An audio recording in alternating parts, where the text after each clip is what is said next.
Hello, my people. Welcome to What's Your Journey show. Spunky Susan here and Miss Maverick Mary. How is everybody tonight? I know I'm feeling really excited because my husband is home spending a day with us, day and a half, and then off to work he goes. So those are extra special days when he's home. How about you, Mary? My day was really quite good today. I got to get a lot of stuff done at work. It was only a half day of work today. And Nice. we had professional development in the afternoon, and there's always some time for planning for the rest of the school year. And so it just feels like um, a good time of the month where you can really get some things organized. Yeah. Welcome. So looks like we just had somebody join us. Hey, it's Tammy. Woo! Hey, girl. Hey, Tammy. Glad to have you so with us. yes. So tonight we are talking on the topic of forgiveness, and Mary and I were just having a little brief conversation prior to coming on, and we want to talk about the benefits as well of what forgiveness provides us. Um, here on our lovely planet.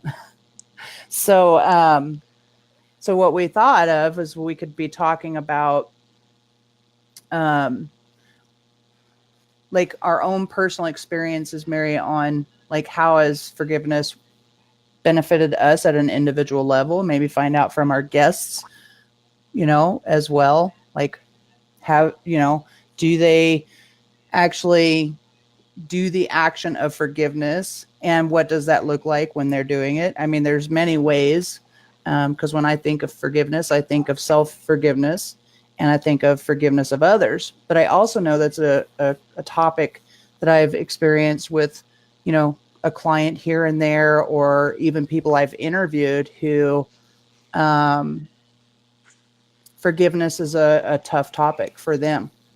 Like, they understand it, they get it, and yeah, so I'm excited about this topic tonight. So do Me you want to too. I think start? I can if you want. I think that forgiveness is hopefully something that we all practice. I don't think that it's something easy to do. And I think there's those of us that hold things in, and those of us that, um, for one reason or another, feel better about getting it out right away.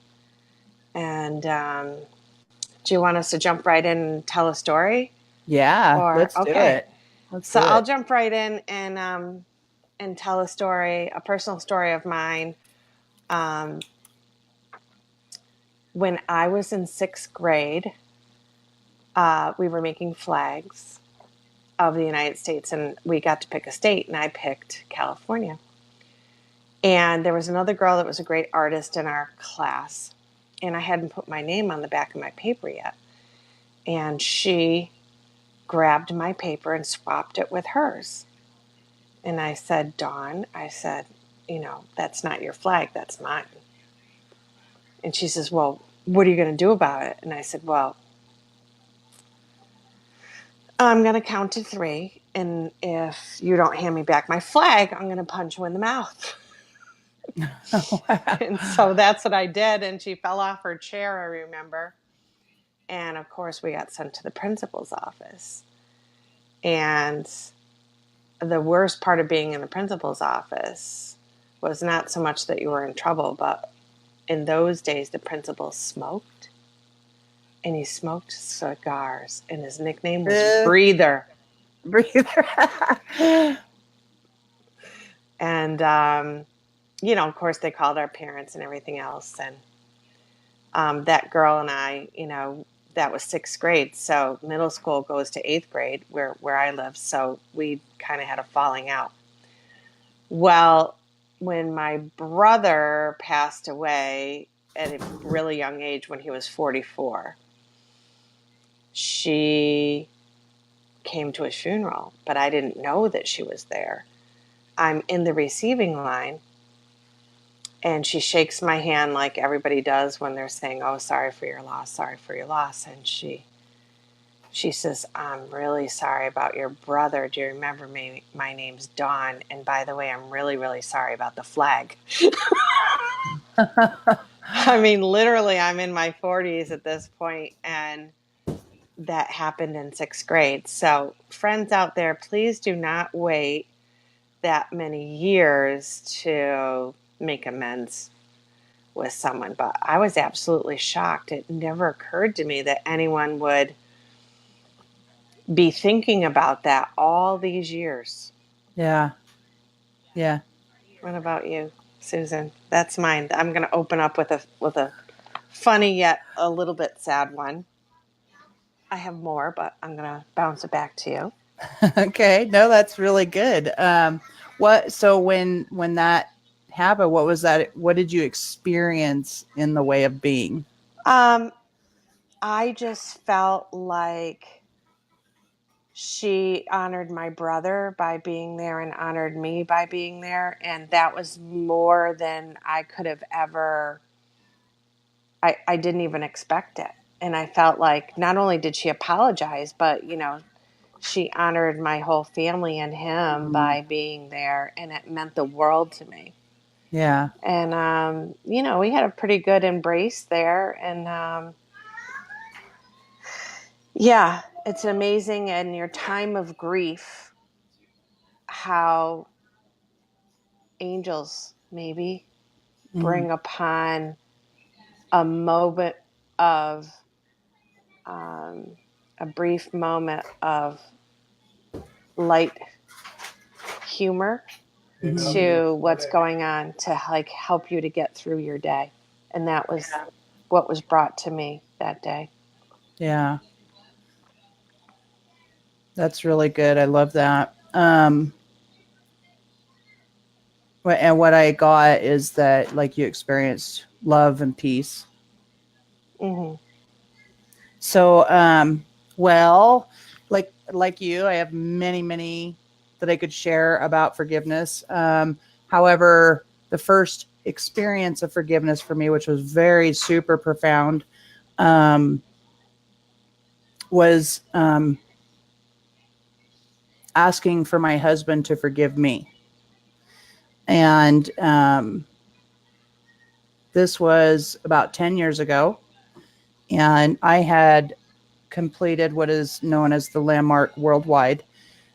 And during my weekend, I had realized that these two secrets that I had been withholding in myself, only a couple people in my life knew about it. However, I didn't at that time really know the impact that it was having on my life by withholding these things from him. And people would say they're unforgivable. I see it on Facebook. And what I can say today is like, I'm super grateful for the experience. And I'm very grateful that my husband found forgiveness and found a new, could find a way to trust me again. And so for me, it took a tremendous amount of courage to be completely honest like that. And I think for me, what the most scariest part of it was not knowing what the outcome of by me telling him the truth would happen. I had all kinds of ideas of what that would be like, which was he's going to leave me. He's going to hate me forever. He'll probably take, my kids. And it was just like these horrible thoughts that were very present in my mind, super real. These were going to happen if I tell him the truth, that I had buried for 9 years and 14 years. Wow. Yeah. So the first secret was I had been withholding from him was when we met. 6 months into our relationship, I had an abortion. And then 9 years previous to telling him the truth of that, Um, the second secret was I had a one night stand. And so I was coached that they didn't know what the outcome was going to be. And I don't know what the outcome could be. We could think of all kinds of different outcomes of what it means to confess these secrets that we withhold. So I was on the end of like the one who's asking for forgiveness. And of course, forgiveness was not, you know, obvious at that very moment from him. And it took him some time. And I was asked to just be with him, to be completely straight in all my answers and honest. And he was going to ask me gory details. He wanted to know everything that happened that night, what person looked like. I mean, like he wanted to know details, and I was to respond. And that was super scary in my experience of that time. And and then I was asked to step over into his shoes. Like, what would would I want to know this? And what would I be feeling like if I had just heard this? Because to him, it had just happened. To me, it was 9 years previous, but to him, it had just happened. Right. And so that's really important. Yeah. And I knew that he would be enraged about it and furious and probably would hate me. And so I went through my thoughts about like, how would he take this? And then I just mustered up enough courage to call him and tell him the truth. And it was devastating. I thought in my mind it was, but here's the beauty of it. I didn't know that the power of forgiveness was going to free me from the chronic pain that I was living in for several years previously. The depression and the sadness and that wedge that was there the entire time of 14 years in our relationship. And once I told him the truth, and at that time, Mary, we weren't married. And once I told him the truth, so that was on a Saturday. By that Tuesday night, we had talked more than I think we have ever talked in our entire relationship. It was so deep and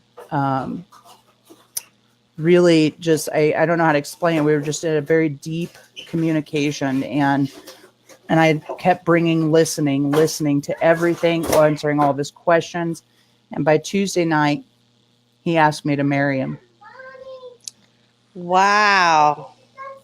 And today we have the most amazing, juicy teenage love affair happening. I might want to come see you. And we've created another daughter, another child. We have my daughter, who's 4 now. Mom, come here. 1 minute, okay? Go help Dad. There's actually cool. So that's my profound experience of forgiveness. Now, in that, I also had to find forgiveness for myself. She wants you to see now, Mommy. Yes. The fire's purple and blue, though. What? The fire's purple and blue. Oh, the fireplace is on? Okay, I'll come and see, I promise. Can you give me 1 minute? And then we'll let Mary talk and I'll come look. So that, I think finding forgiveness for myself was hard, and obviously my husband found forgiveness, and there was this new trust that was reborn. It was almost like we never even really trusted each other. But here's another thing I want to add to this topic really quick. And then Mary, I'm just going to let you take it over. Hi, Bella.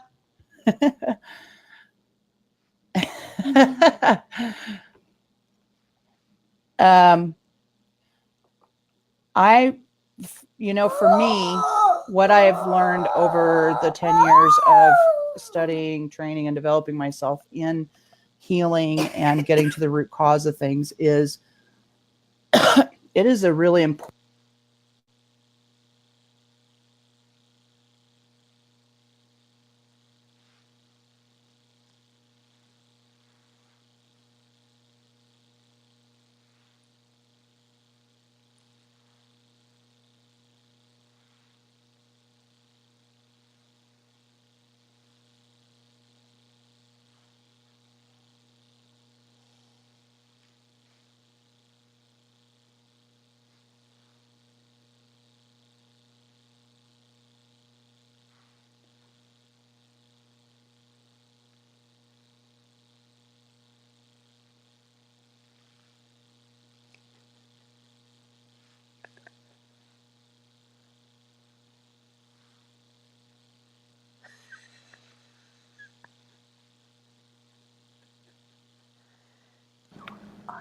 There you are.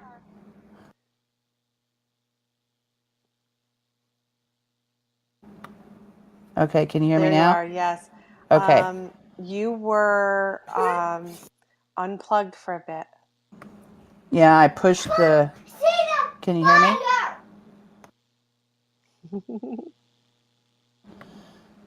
I'm learning the mute button on this thing. Can you hear me?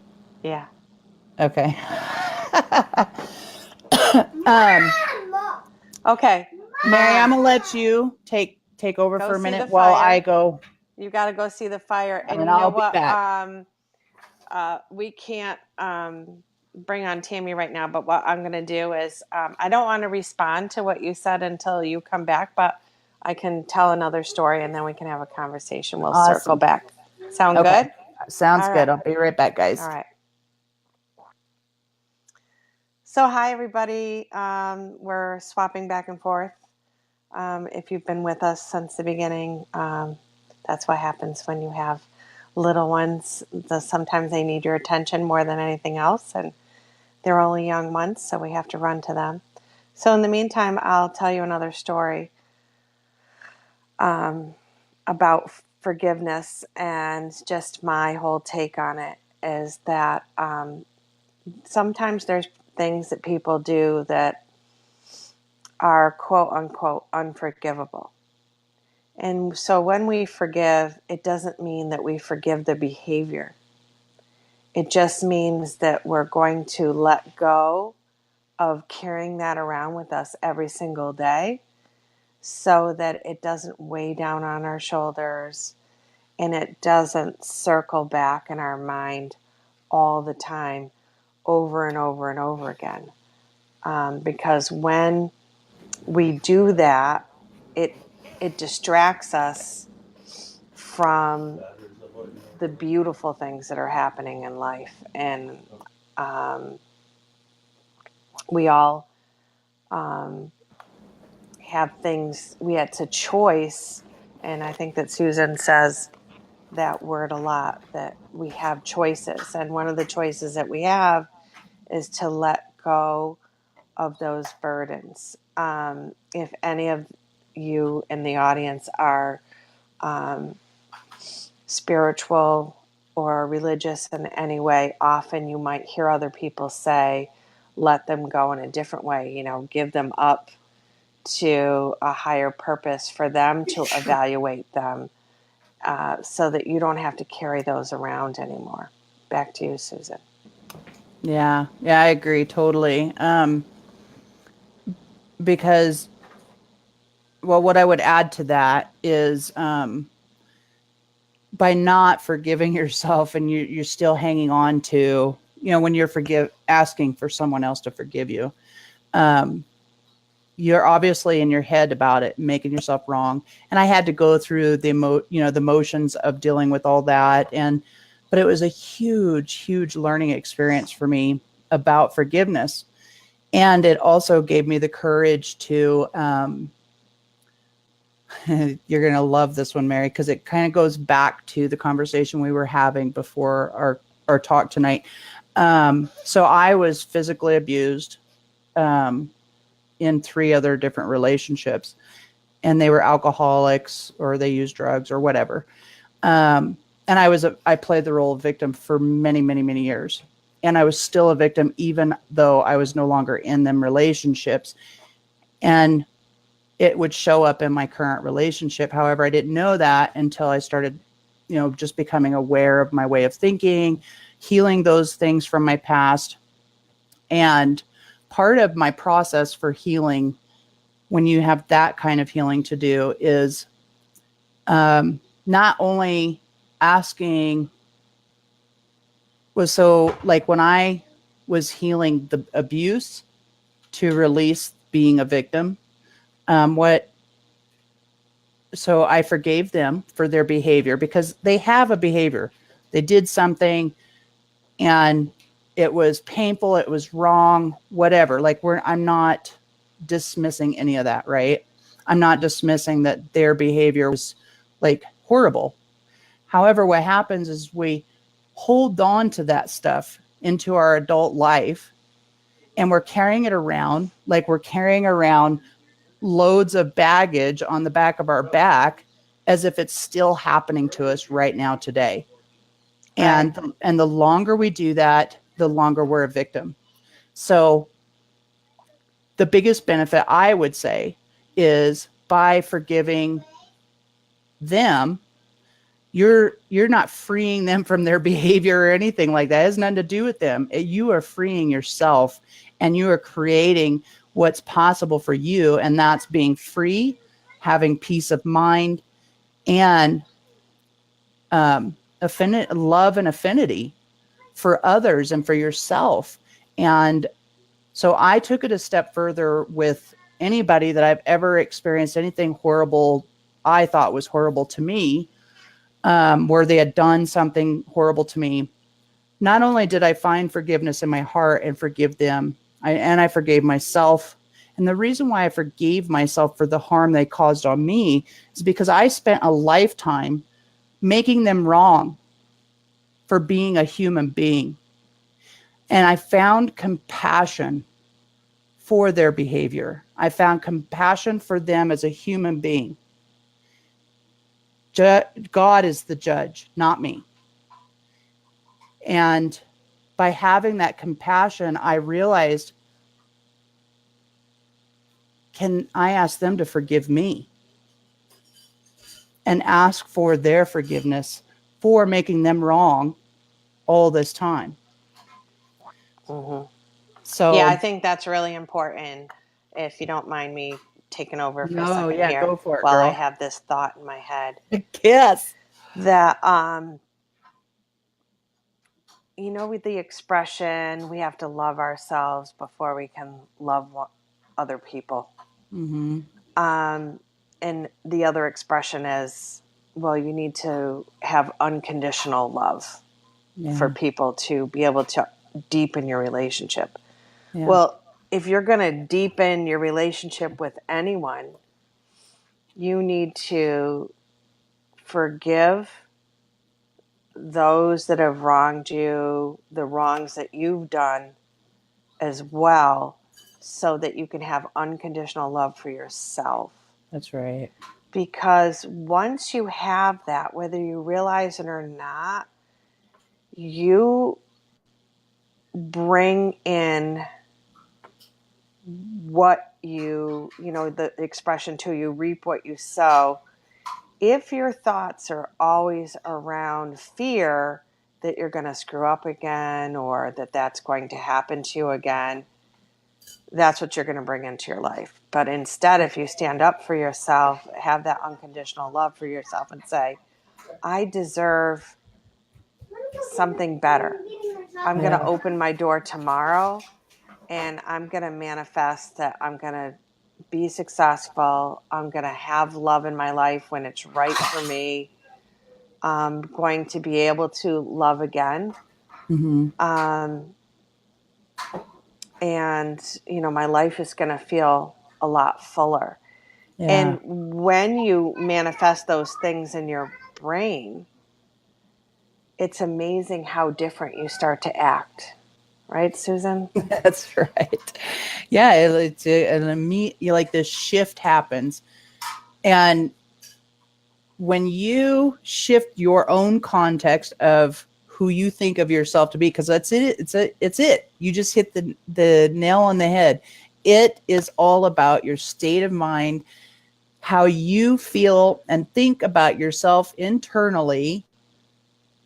And that's how you will show up in your relationships, or how you will see or interpret what the information is that you're receiving. So, I mean, it could be silly stuff.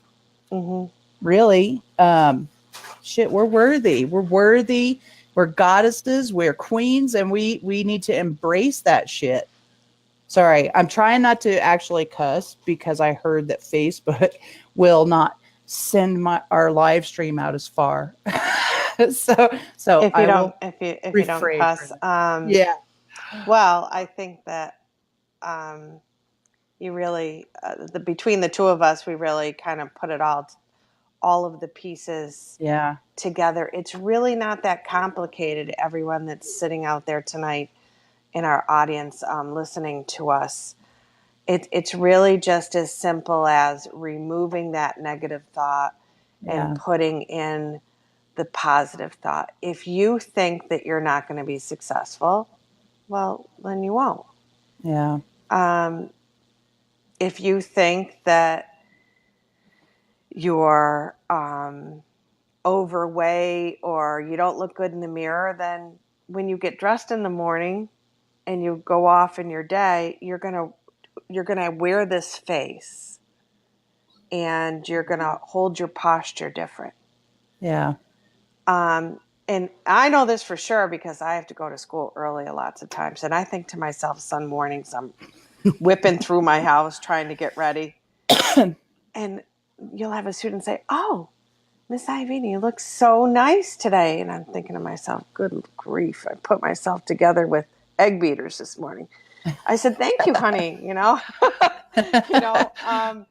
And I swear it's just because I might feel like I'm not put together, but I did the best I could that morning. And that's what I'm telling myself. You know what? Yeah. I'm short on time. I'm working on something else this morning. I'm short on time. This is as good as I can get it today. I'll just go to school with a smile.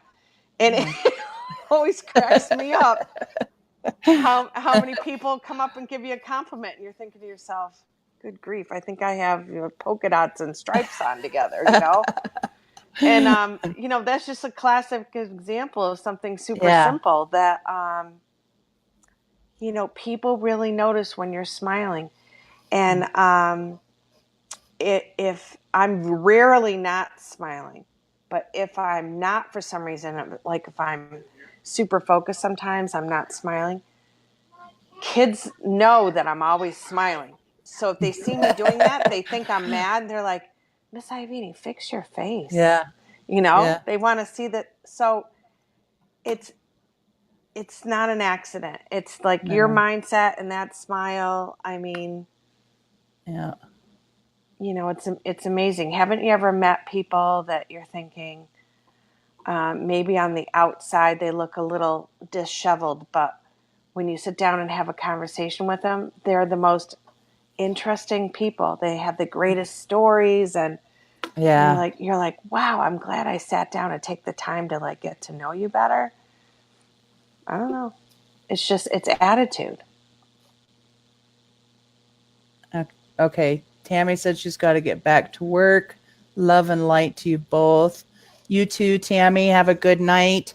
Is there anything that you want to add? I could, if you put it in the comments, I could post it on the screen for people to see. But yeah, that's a really great. I love that, Mary. We're actually staying on time today. Yes, we have Spunky, 2 Susan. minutes. I know, Maverick, Mary. Susan, wrap it up for us, will you? Okay, so usually in the beginning of the show, I like to remind everybody that you can actually catch our previous What's Your Journey show on the YouTube channel or catch it on podcast. The links are included usually in the post, and so we always check in to see if you have any questions or comments. This is live, so you are welcome to join us. There's a link for live Q&A. We would love to have people join us at the end and ask questions or share an experience that they may or part of their journey. Tonight it was about forgiveness and to create and experience freedom and power. The first thing I would say is just be responsible for where you're holding on to those old resentments, those old past resentments of people that have done wrong to you. Acknowledge that and find a way to find forgiveness in your heart so that you can expand. And by your expansion, you are contributing to our world. And so we are live weekly. And next week we are going to stay on the topic of relationships. And so forgiveness is part of relationship work and up through to Valentine's Day. I'm excited about that. Yeah, me too. Me too. So So we're going to, one of the things we'll probably do is talk about favorite date nights or Ooh. favorite memories from Valentine's Day that people have had. Your favorite dates. Right now in my area, there's a play around Valentine's Day, and it's called The Worst Date Ever. So I'm tempted to go see it because it's got to be funny. That does sound like it would be funny. Maybe we could do that. Do your worst and your favorite, and maybe one on people who just don't have loves in their lives. How to attract that love? The law of attraction. You know about Yes. that one, Susan. That's right. All right, Tammy. Thanks for being on with us again tonight. We love you. Mary, I love you, girl. Have a wonderful evening. I'm going to go spend the rest of my night with my hubby and my daughter. Namaste. Namaste.